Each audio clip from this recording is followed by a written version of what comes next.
नमस्ते प्रणाम। मैं सीमा यादव अपने चैनल में आप लोगों का स्वागत करती हूँ। मैं आप लोगों के सामने एक झूमर गीत गा के सुनाने जा रहा हूँ। अच्छा लगेगा तो प्लीज़ लाइक करिएगा, सब्सक्राइब करिएगा।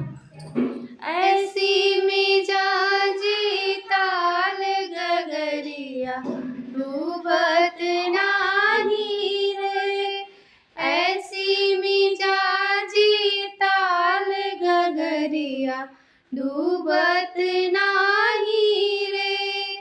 सास करे डूबे ननद करे डूबे, सास करे डूबे ननद करे डूबे, हमरो चलिए उतराय गगरिया डूबत नाही रे, हमरो चलिए उतराय गगरिया डूबत नाही रे।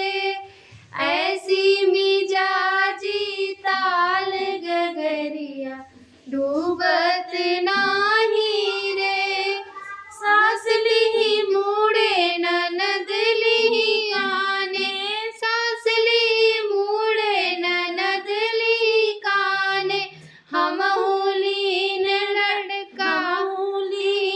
लटकाय गगरिया डूबत नाही होए, हमहु लीन लटकाय गगरिया डूबत नाही रे। ऐसी मिजाजी ताल गगरिया डूबत नाही।